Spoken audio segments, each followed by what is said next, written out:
Good afternoon. I think we'll get started. I know people will be coming in probably for the next 5 minutes. And we know, of course, that some people are watching it from their home computers. But we will begin. Prior to introductions, I'd like to know how many of you have taken the Ending Well class. Oh my. So you're preaching to the converted here. All right, my husband and I also have taken the course and just found it so very important and effective for us. So that's really quite a good showing. So this afternoon, our two fine presenters will share with us ways we can actively plan how we wish to end well the life we are living. And the scripture reading found in Ecclesiastes 3, 1 through 8, is fitting for today's focus. May we hear God's word for us. For everything there is a season, and a time for every matter under heaven, a time to be born and a time to die, a time to plant and a time to pluck up what is planted, a time to kill and a time to heal, a time to break down and a time to build up, a time to weep and a time to laugh, a time to mourn and a time to dance, time to cast away stones and a time to gather stones together, a time to embrace and a time to refrain from embracing, a time to seek and a time to lose, a time to keep and a time to cast away, a time to rend and a time to sow, a time to keep silence and a time to speak, a time to love and a time to hate, a time for war and a time for peace. Thanks be to God for this message of hope, and for those who please God will be given wisdom and knowledge and joy. Before we pray together, I just want to welcome everyone to this convocation titled Ending Well. And I will introduce our presenters in just a moment. If there are any of you who would like to have a hearing device, Terry McGonigal will bring that to you. So just raise your hand if you'd like to try a hearing device. We know that acoustics are an issue here in Marwick, and this should be very helpful for those of you who'd like to give that a try.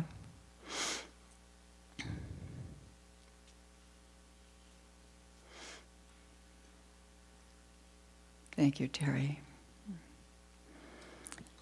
Let us pray together. God of grace and hope, we are grateful for those who bring us their knowledge of tools enabling us to make plans for our personal choices about the end of life, giving shape and satisfaction to our senior years, as well as comfort to our loved ones, knowing we did it our way. Help us hold in our minds and hearts that there is a season and a time for every matter under heaven. We pray in the name of the one we follow, Jesus the Christ. Amen. A bit about Janet Logan, and then also Martha Clark. We're so grateful that you're here with us today. Janet Logan received her teaching credential and master's degree in education from the University of Southern California. But as a Bruin, I will forgive you for that. My husband got his degree at USC as well. Janet and her husband, Dr. Robert Logan, live in Pasadena. In her late 30s, Janet attended a support group. The group's honest and open discussion of personal matters without judgment or unsolicited advice made such a profound impression that Janet has spent the rest of her life starting support groups. She recruits, trains, supervises, and facilitates, as well as develops curriculum. She expanded beyond the topic of grief to life skills such as anger management, forgiveness, childhood spiritual development. In fact, she's written a book titled Child-Centered Spirituality. As a senior adult, Janet developed a series of workshops with Martha Clark called Ending Well. The workshops give practical information to help lighten the load of family members and offer guidance to those who will be handling financial, medical, and relational responsibilities at the time of a loved one's death. Martha Clark has specialized in human development. She taught at Pacific Oaks College for 27 years, where she created classes in elder years development and aging. Martha is a native of Pasadena, a grandmother of 2. She enjoys gardening, her dog Cody, and volunteering with Ending Well. As I've aged, she says, I've come to appreciate both the blessings and the challenges of the elder years. The Ending Well workshops provide an opportunity to engage with others about how best to navigate these blessings and challenges. And I would say that when we told our eldest son that we were taking this course, he asked if he might be able to join it, even from Seattle. But we found that the group that we were with were from all over the country. There were people from New York, some from Northern California, and a couple of people were from Monte Vista Grove Homes. So our son joined us, and he will be the executor of whatever estate we have left. And he was so grateful to be able to hear our responses, even though we talk a lot with our 3 sons about life and about dying and death. He was really struck with how many things that we had never thought about that were introduced in the Ending Well courses. So he said it helped him appreciate what we wished and desired, but also how to get his own affairs in order for his children. So it's with a great deal of pleasure and gratitude that I introduce to you Janet Logan and Martha Clark. Thank you, Barbara. Thank you. I think we're mic'd. Yes. Actually, you take that to Terry, I think. Yeah. I don't want to take your papers with me. That's good. Then we really would have to wing it. Yes, we would. I'm afraid Oopsie. I think we're going to need guys from the back. Can we get you to come and help us assemble this that dropped? Are these the mics that you're using? No, this is our pointer. Oh, Yeah. okay. Sorry. Okay. Thank you. I have it on pause. You might No want- rush, because we're going to say some things first, but there you go. Okay. Well, hello, I'm Martha Clark, And I'm Janet Logan. and I'm going to start with giving you a little background about how Ending Well happened, because it was one of the most serendipitous and yet very fortunate things that happened in my life. Great. It was summer 2019, and there was a neighbor that had a party for a new couple that had moved into our neighborhood, and that new couple was Janet and Bob. And as we talked and got to know each other, we found out that we had some common, a lot of common areas in our educational background and also in our interest. And we decided that we would like to do something, and we just weren't sure what it was, but we were really committed to doing a project and around our interest. And that was July 2019, and in August I happened upon an article that was called Creating a When I Die File. And I read through it and I talked to Janet and I said, you know what? This could be a really good basis for workshops, and certainly people would appreciate that because everybody faces the challenges of getting all their ducks in a row, as we say. And so we thought about it and we started working on it, and that was fall 2019. And come January 2020, we asked at Janet's church, Pasadena Methodist, if they would be willing to do a pilot study. And they were on board, and so we did our first Ending Well workshop series in person upstairs at the Methodist church there. And it went really well, and we were really encouraged, and we thought, well, you know what, we've got something. So that was January, February 2020. So I can remember sitting around the dining room table as we were discussing strategies and what we were going to do next and what ideas we had as to how to take our idea forth. And then, of course, within 2 weeks, we all know that the world as we knew it changed. And actually that turned out really well because we segued over to Zoom workshops. And that's been an interesting learning curve for us older folks with technology, but we've managed to do it. And that was 3 years ago, and we have now completed our 89th workshop. How about that? Yeah. So Janet is going to come up and give you a little background about those workshops. All right, so let me direct your attention here to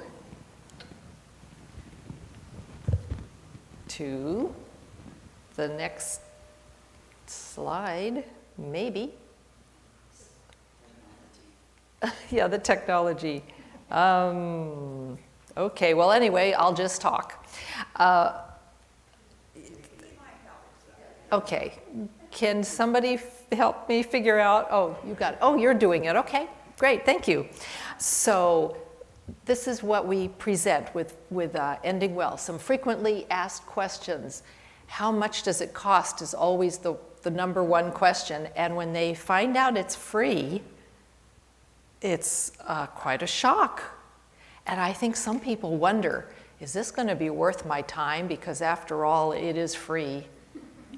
So we'll let the alumni later on let you know whether it was worth their time or not. We do 5 one-hour sessions. So we do these 89 that she mentioned has been a series of 5 classes each. And so 89 series is what we have done. And they're usually like a Tuesday at 11 or a Monday at 2 o'clock to 3 o'clock, whatever.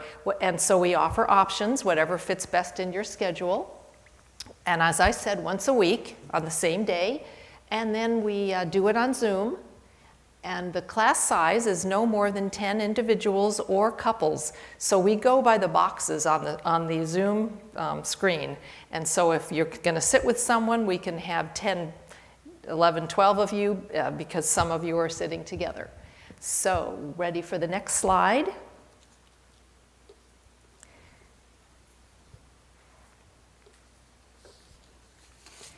Here's what we actually present in the series.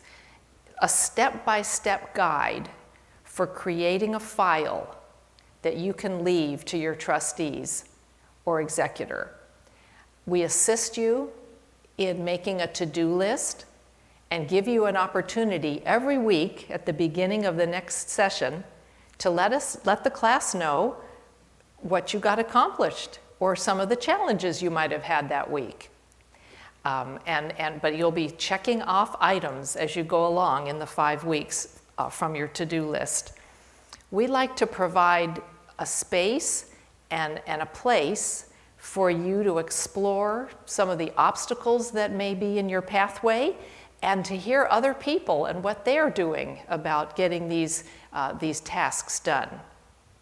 So in workshop 1, we give you that article Martha mentioned, why you need to make a When I Die file. We also give another article about creating the When I Die file that has a wonderful checklist. It's a great checklist, and people in the 3 years have added to that so that you have a comprehensive, detailed list. There's not anything you're going to miss in the as far as what you need your kids or your trustees to know. And then there is a sample table of contents that's given out that you can put in your When I Die file, so it guides them. Okay, second workshop. What an executor of an estate actually needs to do to help with those conversations that you may need to have with them, letting them know what they need to do, what to do when a loved one dies. It's a chronologically ordered list that I'm personally using in my When I Die file to let my loved ones know what to do immediately or within a couple of days of my death. And then end-of-life care wishes and terminology for making up those certain documents that we have to make up. The third workshop is passwords, pets, and preparation. If you have a pet, some helpful instructions that you can pass on to give to whoever's going to inherit that pet, and then planning your memorial and final arrangements, and then a 2-page list of other informative articles that we just don't have time to cover in the sessions. But depending on your need, if one of those is something you're questioning, you can look at this list and get some more information. The fourth workshop is starting to move from the nuts and bolts, the hardscape, as it were, to the softer side, the goodbyes, talking just briefly about difficult goodbyes. Some of us have those for one reason or another. And then what your heirs want, even more than money. And that's, we talk about that and give an opportunity for you to interact with that topic. And then taking stock is just a sort of a 11-question, I guess it's more of like a personally self-evaluation. Is there anything you still wanted to accomplish? Where do you stand with that? So some thought-provoking questions for you privately. And then the fifth workshop is on legacy and maybe some letters that you may want to write to your loved ones and to leave for them. It's one thing, of course they know things that they have memories, but some people would like to leave or something written for them to actually to have and hold. So that's the 5 weeks, and that gives you an overview of what we'll unpack if you sign up for the workshop coming in the fall. All right, I'd have one more thing I'd like to cover with you before Martha comes back, and that will be on the next slide. Give you a chance to say whether you agree or disagree with these statements. So, here comes the first one.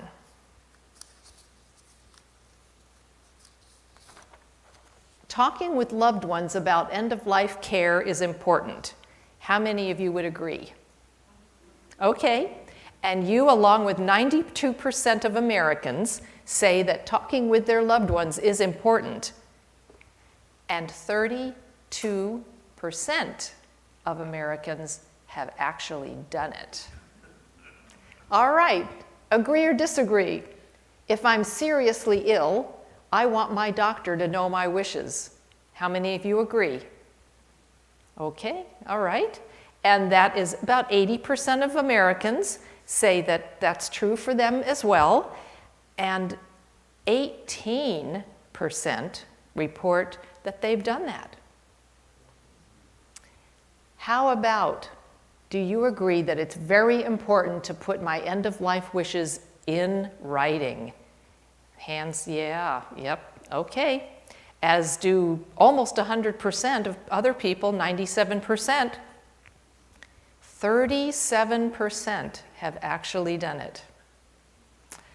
And then the fourth and final, agree or disagree, it is essential to have appropriate end-of-life paperwork, which would be your wills, your trust, your health care directives. Would you agree with that? Yep, okay. 42% have that available, appropriate end-of-life paperwork. So Martha and I have job security, though we don't get paid for this, but we have plenty of people that will be needing to take something like this. And so with that, I'm going to turn it back over to Martha, and she's going to continue on here. Okay. Wait.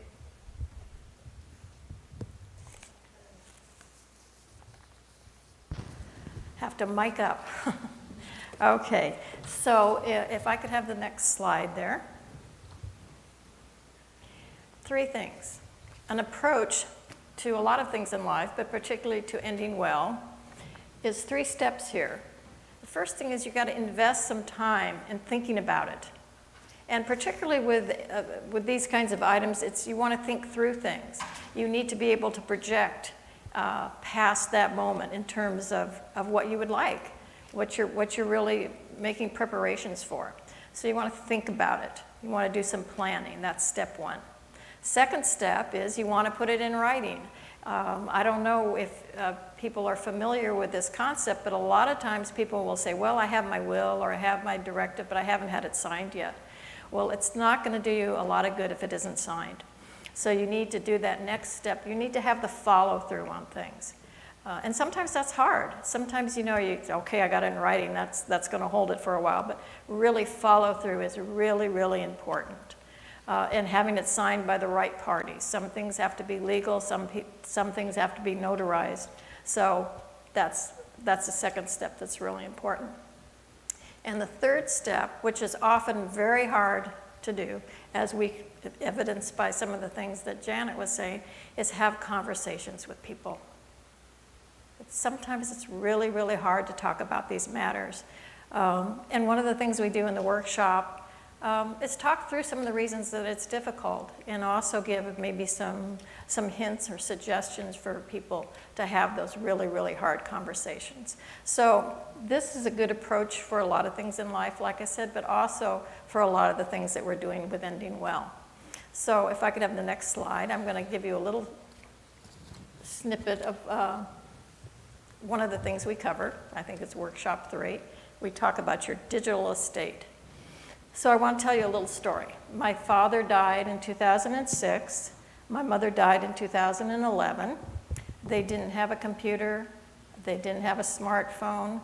They didn't have an ATM card. If my mom wanted money, she went over to Bank of America, wrote a check to cash, and stood in line. That was how you did it. So when they died, they had no digital footprint whatsoever, no passwords. And their will didn't say anything about a digital executor. So fast forward to 2023, I have a smartphone, I have a computer, I have an iPad, I pay things online, I have an AOL account, I have an Amazon account, I have a PayPal account, I have 2 pages of passwords. So that's huge in terms of a digital footprint. And we have to think, one of these things we're talking about, we have to think through that to what we want to have happen with all those accounts, how we want those accounts to be secured, and yet also how we want to have our executors or trustee to be able to have access to those accounts. And that's a whole big rat's nest nowadays. It's can be overwhelming to think about. And so one of the things we talk about in the workshop is just, getting that list of passwords. How many of you have a list of passwords? Awesome. How many of you don't? A couple of you, okay. Saw a hand in the back. Yeah, so that's one of the things. And one of the things that's happened now, have you all noticed how a lot of your accounts and things have 2-step verification? So you have to go get your other device to get into the account. Well, it can be a real problem if you haven't left instructions and passwords for that two-step verification too. So that's a new thing to think about. Do you know what you want to happen with your accounts? Do you want to be sure that somebody can get in and see your pictures? Do you want to, do you have some things that you've written that you want people to have access? Have you stored things on your computer, your will, or other things that might be important? Now, here's the thing. I went back and looked at my will, and it actually said in my will that my executor was also my digital executor. So the law is trying to keep up with this huge thing with technology too. So one of the things you want to do is have one of those conversations we talked about with the person that is your executor or trustee, and be sure that they know what your wishes are, and be sure that they're comfortable with handling all that technology that you have. And it may be that you may need to talk with a grandchild or somebody that's younger who is more familiar and able to do that. And have you communicated with them, and is it in writing? Okay, so I guess we need the next slide. And that's Janet.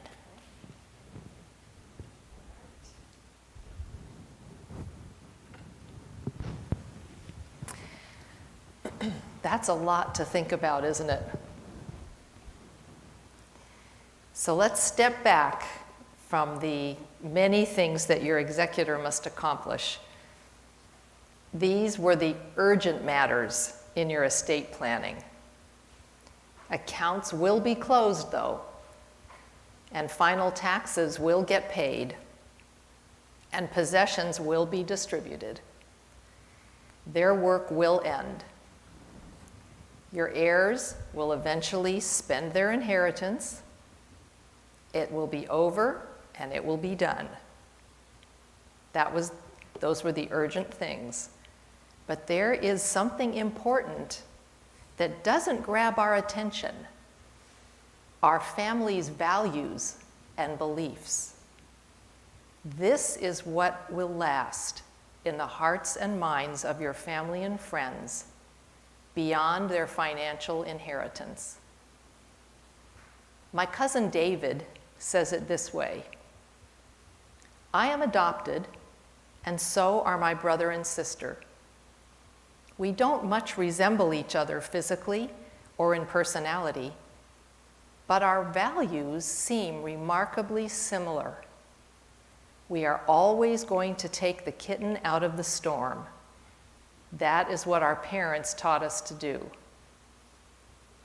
Another example of family values comes from Elizabeth Wong.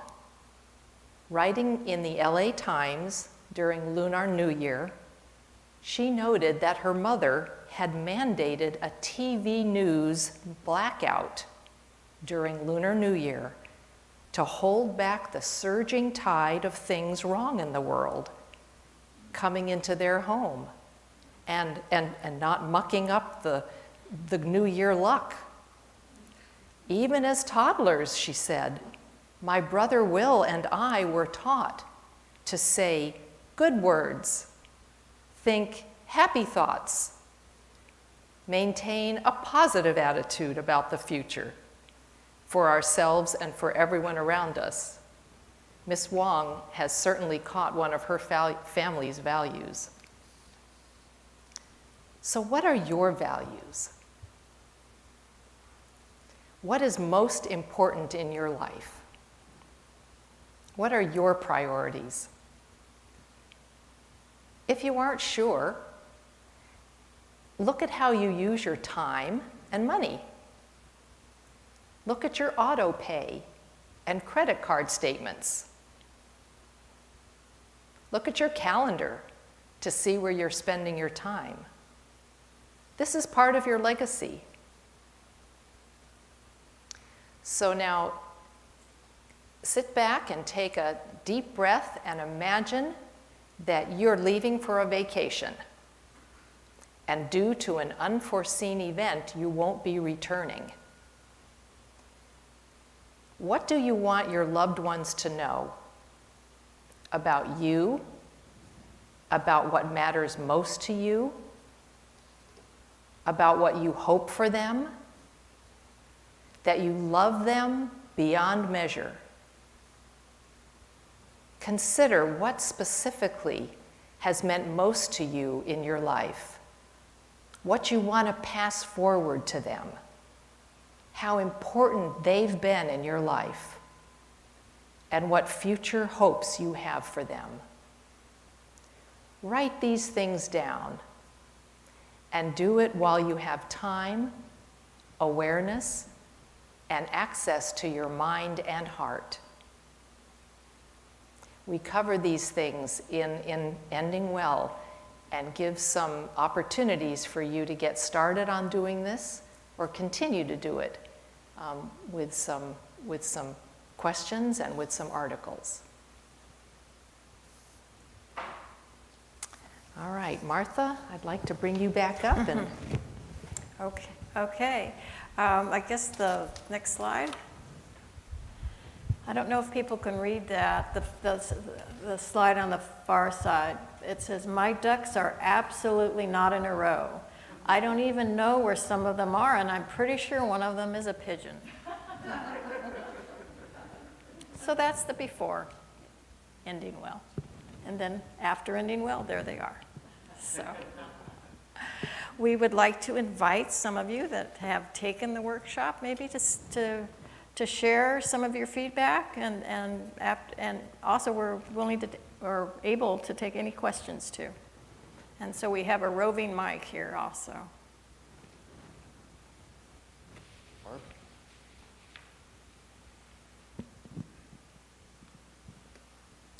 One thing I found so helpful and encouraging was that we were invited during the 5-week course to come back for a refresher if need be. And that seemed like a very generous offer. And I keep thinking I'm going to do that. But Janet and Martha did avail us of that opportunity. So if you want to repeat one of the 5-week courses, you contact them and they will see that they can fit you in, because they like to keep the numbers not overwhelming. So that it's important. And I think another piece of information, you mentioned having some of these important papers notarized. And we have a lot of new residents here at Monte Vista Grove Homes. And maybe not everyone knows that we have 2 people who are certified as notaries on the campus, and it's one of the benefits of living here that you can have documents notarized by Noel Gonzalez or Ed Curiel. So I think that's just an important piece of information. Great.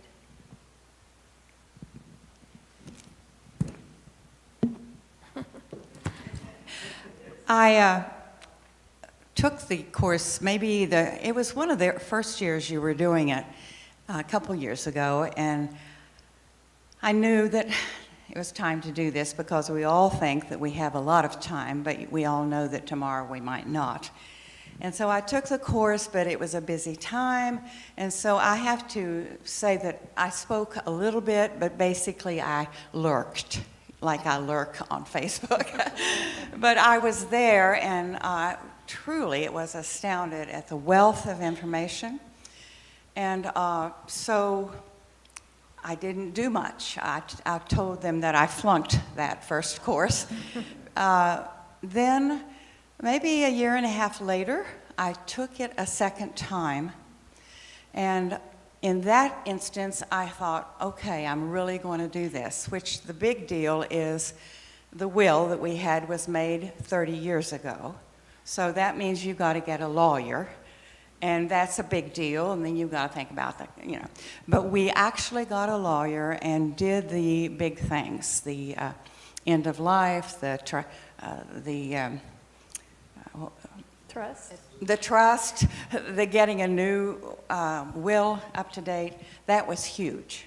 And then I did the list of all the passwords. I did a general talk with my children. And so second time around for me worked better, and I probably one of these days will take it a third time for the leftover. But I did want to tell you that I have 2 notebooks. One is from the first time.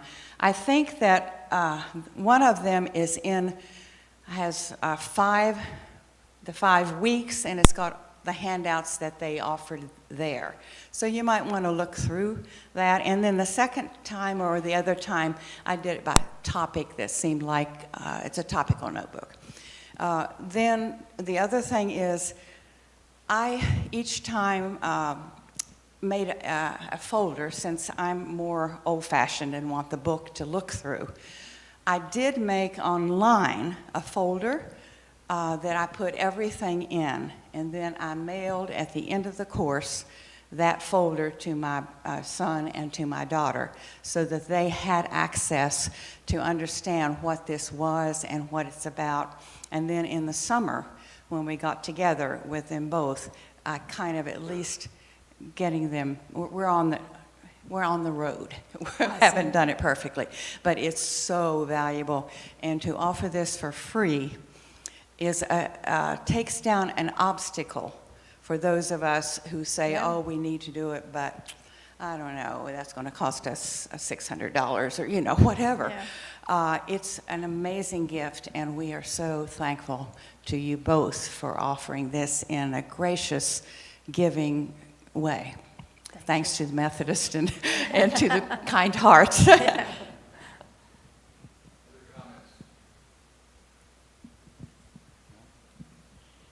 I think everybody can hear me from here.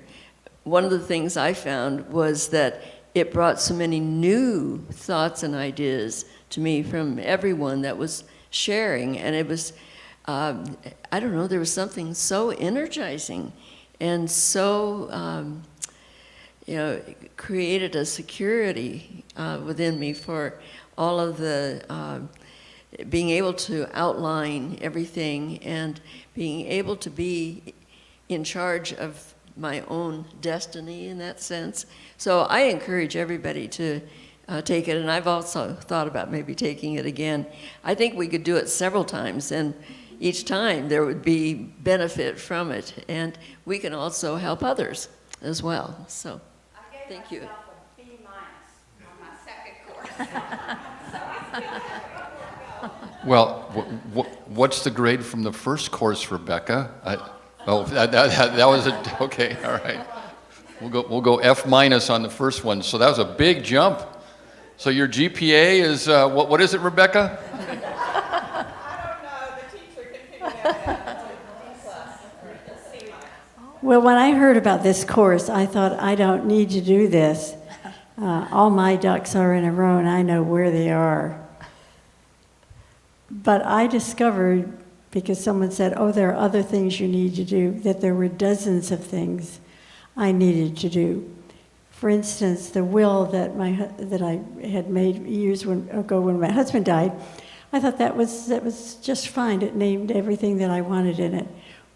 Well, it wasn't even viable because it was done in Pennsylvania. And California has very stringent, very detailed requirements of a will. So if yours is very short and covers things in just with a few details, check with a lawyer to make sure that that's viable. And another thing I thought was very helpful was to learn that just because I put something in my will, that didn't mean it was going to happen. For instance, one of the things that was going to be passed on was my car. And it said that the sons will get the car. Well, that doesn't include what happens with the title. So it was because of someone else who was in the session talking about having to add something to the title that I discovered you have to have a TOD added to your title. And that's transfer on death. And that takes another form and a visit to the DMV. Anyway, it was a wonderful session where I learned how many things I have to do. And I've nearly finished filling out all those little squares in the spreadsheets, which have been wonderfully helpful. So thank you. Yeah, she brought up something that's so valuable, and that's listening to the others in the classes. Yeah, Yeah. you learned a lot. We learned a lot from them. Oh, every time. Yeah. Other comments? If Hugh? We'll go Hugh and then Mary Lee.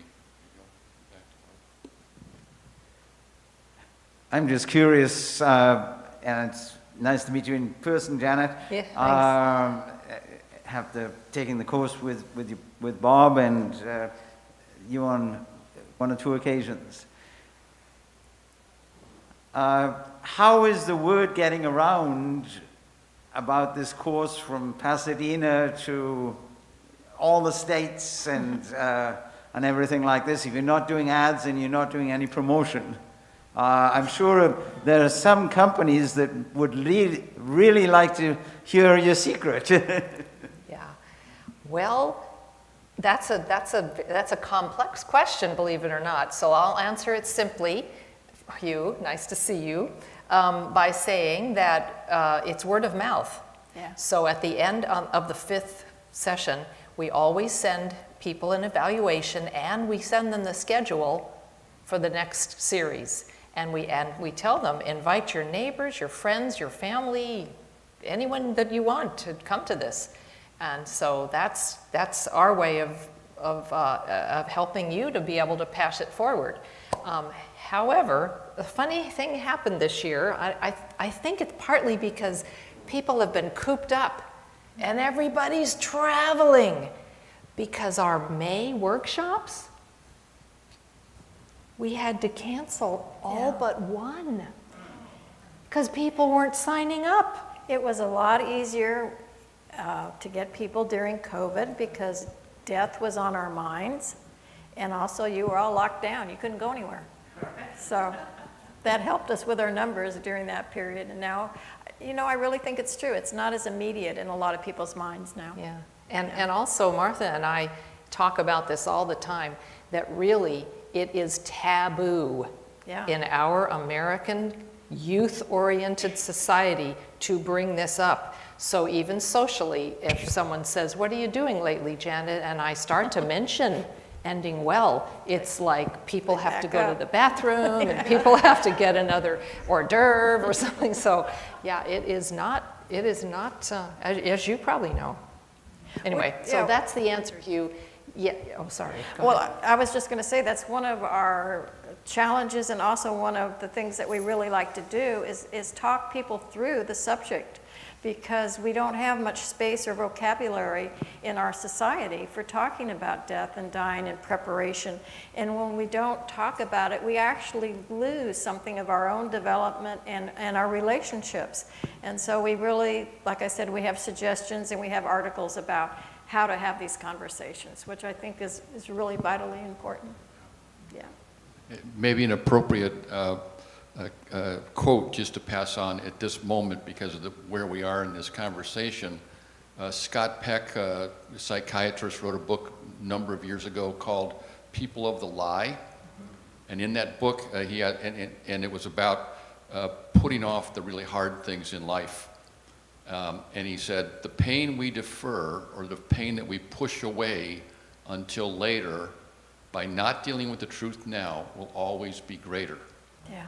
So to not deal with the things that you are bringing up now can create all kinds of ripple effects of chaos. And we know stories of that. Some of us in our families have experienced the chaos of previous loved ones pushing it off, denying it, Right. and then the chaos comes and it's having to figure it out. And it's much, much more difficult.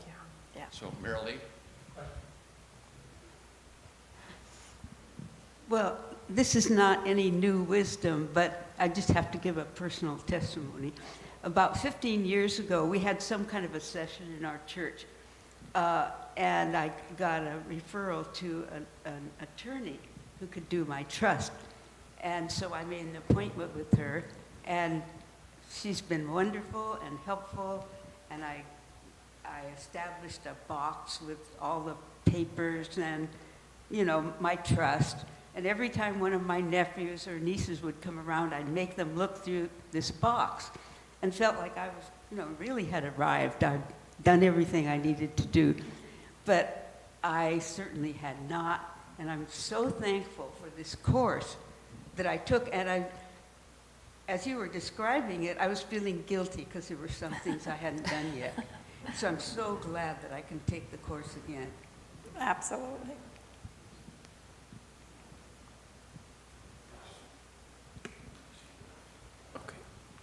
In part of thinking about this question about how you can get the word out, I was thinking, gosh, I wish our Board of Pensions would know about this and announce it and endorse it officially. I wish the Methodist denomination would officially endorse this, and maybe the teachers' unions and things. And we have people in this Monte Vista Grove who have some contacts, and I hope that we might start putting together some ideas on getting some official endorsements of this.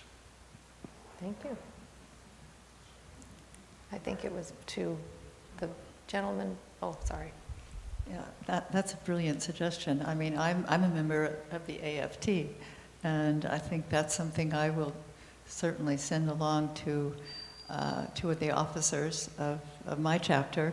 And last summer we had a big family reunion, so I do have a long list of family members, so I'm going to send them a blast about this.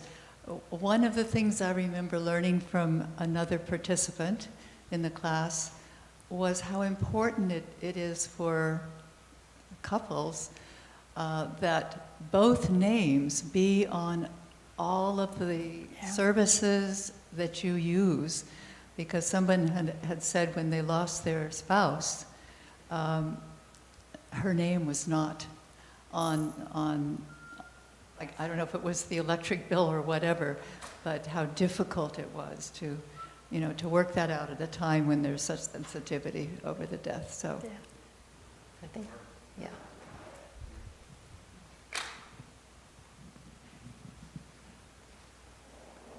Bruce and Diane Fraser, our chaplain, did an article several years ago now for the Older Presbyterian Network, and that I'm not sure whether it's generated any response, but at least appreciate Bruce getting that word out about it. Yes. Yes. Yeah, Lynn? We are a talkative group this afternoon. Some nuts and bolts questions.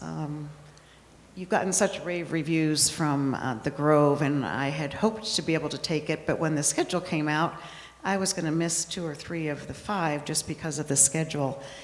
Is it possible to come for 1 and 2 of one session and 3 and 4 of another, or does that really mess with your process? But putting 5 weeks, 5 Wednesdays or whatever together in a row is a challenge. Yeah, I'm the registrar for it, and we have done that, yeah.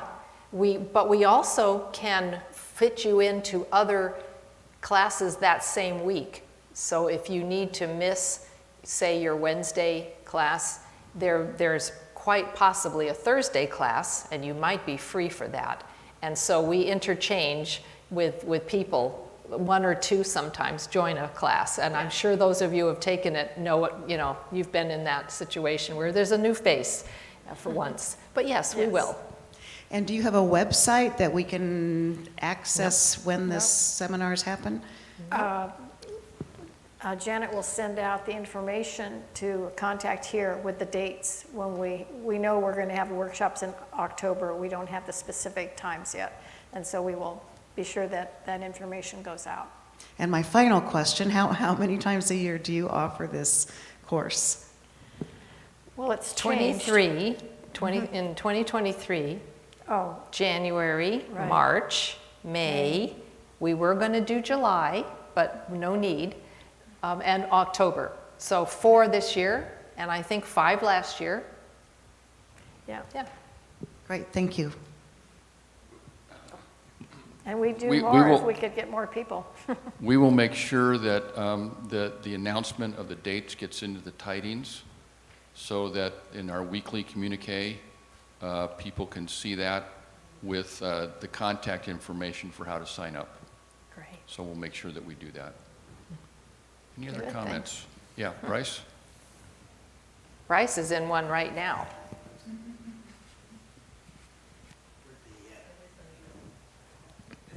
Thank you. I just also wanted to say thank you when I couldn't make it on one week because of a commitment that I had, which we were talking about even before the class ever started. Martha, you were very gracious to give me a solo time, and I really appreciated that. So there's flexibility there that I think you're trying to build in. I think also putting the advertising through the California Church Council and the ecumenical different denominations and groups, even Masonic groups and things like that, that would be in place could help get the word around. But it's a very difficult subject, and therefore people get kind of antsy about dealing with it. But still, you'll be picking up momentum, I think, as more and more people appreciate what's happening with your effort. Thank you. And Bryce, another factor with that, what you were saying is that when I have called certain organizations, it is so counterintuitive that something is really free. We don't even keep your email. You know, you've been in the class. You have never received another email from us about anything.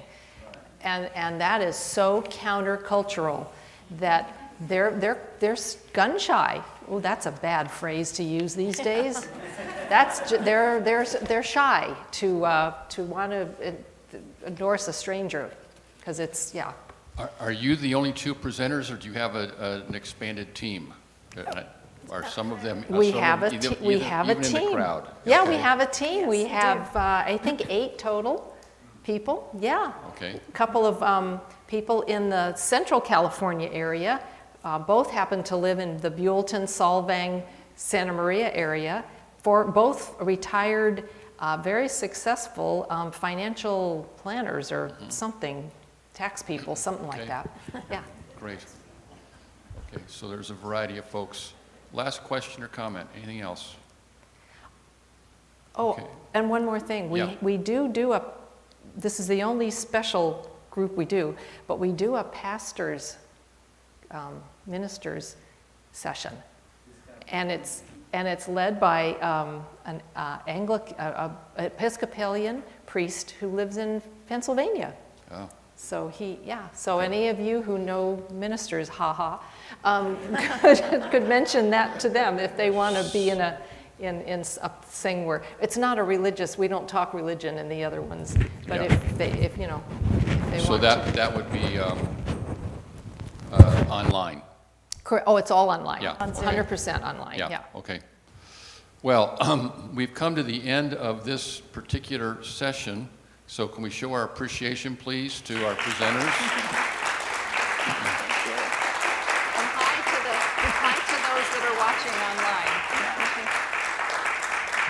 online. And the title is Ending Well, which is an appropriate title because this is the last convocation of spring for us here as residents of Monte Vista Grove. We will begin again in the fall on the Thursday after Labor Day, but there are a couple of special things that are happening back to back in early June. On June 8th, you want to be here at Marwick because there's going to be several things occurring. Jeannie, why don't you tell us what's going to be happening at 3 o'clock on June the 8th? At 3 o'clock, the Sanctuary Choir from Solano Beach Presbyterian Church will give a short concert. They are starting a tour. They leave that morning and they're doing something in Glendale and then coming here, and then they're off to Bakersfield and other exciting places. But they will do about a 45-minute concert because there's another program at 4.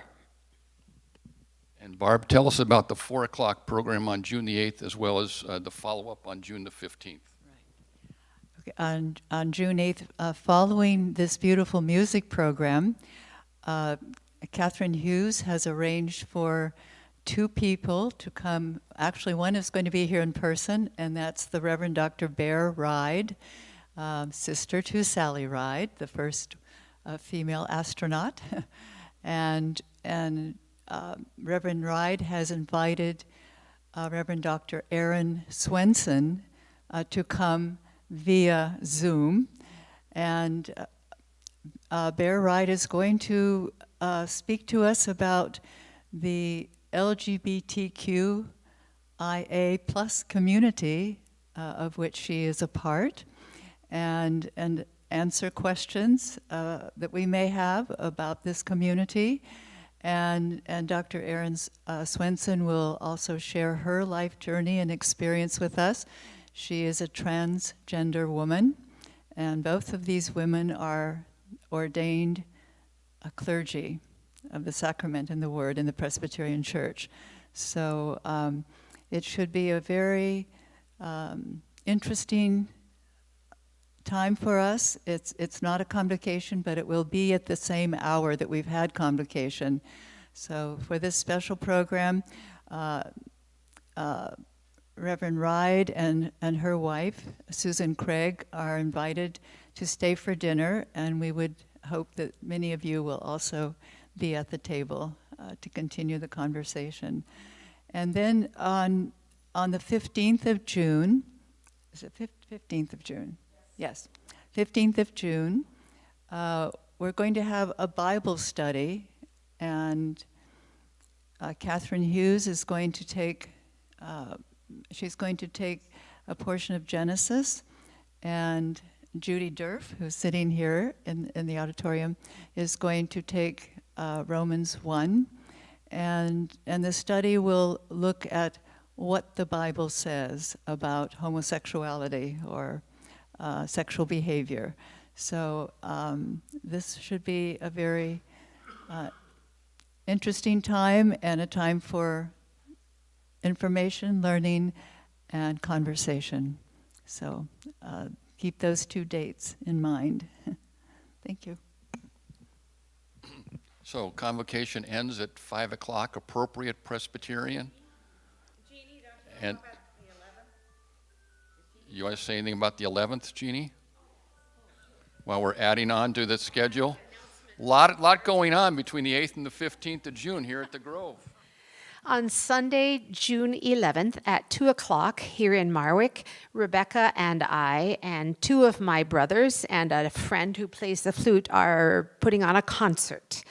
And we've done a lot of pop stuff out on the lawn. This is a little different. It's Bach and other favorites, but it's not typical Bach. Bach wrote several secular cantatas, and they were commissions for the governor's birthday or the opening of the library or something, and they tend to be humorous. And this is one of those, and it's called the Coffee Cantata. And there will be refreshments afterwards, appropriate refreshments. 2 o'clock on Sunday, June 11th, all right? And speaking of birthdays, we want to invite you now to leave Marwick and head right over to the Rendezvous dining room, because this is the dinner to celebrate all of the May birthdays of all the residents here. So there'll be frivolity and celebration and really good food.